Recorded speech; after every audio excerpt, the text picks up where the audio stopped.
Hi friends, welcome to our channel. Karthika Deepam serial next episode లో ఏం జరగబోతోందో ఈ వీడియోలో చూసి తెలుసుకుందాం. ఇక బావ దీపల పెళ్లి అస్సలు జరగదు అని అన్న జ్యోత్స్న అసలేం జరిగింది అని తెలుసుకోవడానికి ఈ వీడియోని స్కిప్ చేయకుండా ఎండ్ వరకు చూసేయండి. పారిజాతం చేసిన దానికి శివనారాయణ పారిజాతంని ఇంట్లో నుంచి గెంటేస్తాను అని అంటాడు. అప్పుడు పారిజాతం శివనారాయణ కాళ్ళ వేళ్ళపడి బ్రతిమిలాడుకొని ఎలాగైతే ఆ గండం నుంచి గట్టెక్కుతుంది. అలా పారిజాతం, ఓరి వెధవా, నువ్వు మామూలుడివి కాదురా, ఈసారి ఎక్కడ వీడియో తీస్తావేమో అని నేను ముందు జాగ్రత్తలో ఉంటే నువ్వు వీడియో తీయకుండా ఫోన్ కిచెన్ లో పెట్టి ఏకంగా మనిషినే తీసుకొచ్చి నించోబెట్టావు కదరా అని అంటుంది.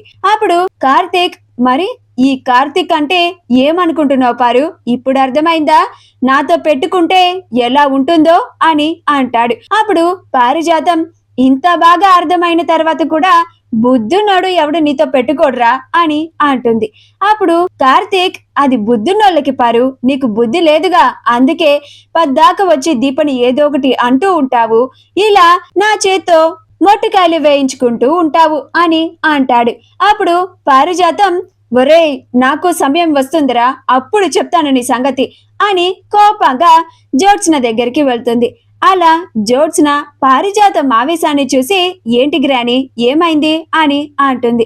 అప్పుడు పారిజాతం, ఆ కార్తీక్ గాడు మరి ఎక్కువ చేస్తున్నాడే అని అంటుంది. అప్పుడు జ్యోత్స్న, ఏమైంది గ్రాని అని అంటుంది. అప్పుడు పారిజాతం, ఇందాక సుమిత్ర వెళ్ళిపోయిన తర్వాత నువ్వు నా వెనకాలే ఉన్నావనుకొని ఆ దీపని తన మెల్లో తాళిని తానే తెంచుకొని జ్యోత్స్న చేతిలో పెట్టావా అని అన్నానే, కానీ నా దురదృష్టం కొద్దీ నా వెనక నువ్వు లేవు, ఆ కార్తీక్ గాడు ఉన్నాడు. పడక పడక ఈ మాట ఆ కార్తీక్ గాడి చెవిలోనే పడింది. వాడి భార్యని అంత మాట అనేసరికి వాడు ఈసారి ఏం చేస్తాడు అని చాలా కంగారు పడుతూ ఉంటే, ఈలోగా అల్లుడు నాకు శుభవార్త చెప్పేసరికి ఆ ఆనందంలో మళ్ళీ దీపని 4 మాటలు అందామని వెళ్ళానే, అప్పుడు ఆ కార్తీక్ గడొచ్చి నన్ను కావాలని రెచ్చగొట్టాడు. నాకు తెలియకుండానే మీ తాతని వాడి వెనకాల నుంచోపెట్టి నన్ను రెచ్చిపోయేలాగా చేశాడు. అలా మీ తాత ముందు దొరికిపోయానే అని అంటుంది. సుమిత్ర పెట్టుకున్న లాంటి హనా 1 gram gold covering add CZ stone God Lakshmi jewellery మీకు కూడా కావాలా? అయితే వెంటనే స్క్రీన్ మీద డిస్ప్లే అవుతున్న షాపింగ్ ఐకాన్ ని కానీ డిస్క్రిప్షన్ లో ఉన్న లింక్ ని క్లిక్ చేసి కానీ వెంటనే మీ ఆర్డర్ ని ప్లేస్ చేసుకోండి. అప్పుడు జ్యోత్స్న, ముందు వెనక చూసుకునే పని లేదా గ్రాని, అలా ఎవరున్నారో లేదో చూసుకోకుండా ఇలా ఎంత మాట పడితే అంత మాట అనేస్తే ఇలాంటి పరిస్థితే వస్తుంది. అయినా ఆ దీపా బావల పెళ్లి ఆగిపోతుంది కదా, ఈ సంతోషాన్ని ఈలోగానే పట్టలేక మళ్ళీ వాళ్ళని ఏదో ఒకటి అనడానికి ఎందుకు వెళ్ళావు? బావ గురించి నీకు తెలిసిందే కదా అని అంటుంది.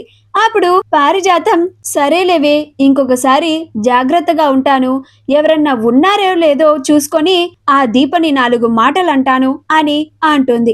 అప్పుడు జ్యోత్స్న, ఎవరి కంట్లో అన్నా పడినా పడ్డావులే కానీ బావ కంట్లో మాత్రం పడకు గ్రాని అని అంటుంది. అప్పుడు పారిజాతం, అవునే బాబు, వాడి పెళ్ళాన్ని ఒక్క మాట అన్నా కానీ వాడు అసలు ఊరుకోవడమే లేదు. మీ తాత ఉన్నాడు, ఆ కార్తీక్ గాడు వాడి భార్యని ఎంతలాగా సపోర్ట్ చేస్తున్నాడు, ఎంతలా వెనకేసుకొస్తున్నాడు, కానీ మీ తాత మాత్రం నన్ను ఎప్పుడు తిడుతూనే ఉంటాడు అని అంటుంది. అప్పుడు జ్యోత్స్న, ఏంటి గ్రాని, బావకి ఆ దీపకి సపోర్ట్ చేస్తున్నావా ఏంటి నువ్వు?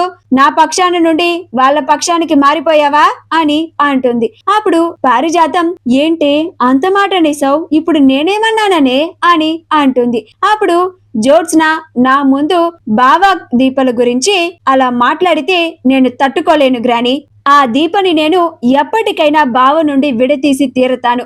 ఇప్పుడు వాళ్ళిద్దరి పెళ్లి కూడా జరగకుండా చేస్తాను, అది జరగదు కూడా అని అంటుంది. మా వీడియో కనుక మీకు నచ్చినట్లయితే లైక్ చేయండి, షేర్ చేయండి, మా ఛానల్ ని సబ్స్క్రైబ్ చేసుకోండి, పక్కనే ఉన్న బెల్ ఐకాన్ ని క్లిక్ చేయడం మాత్రం మర్చిపోకండి.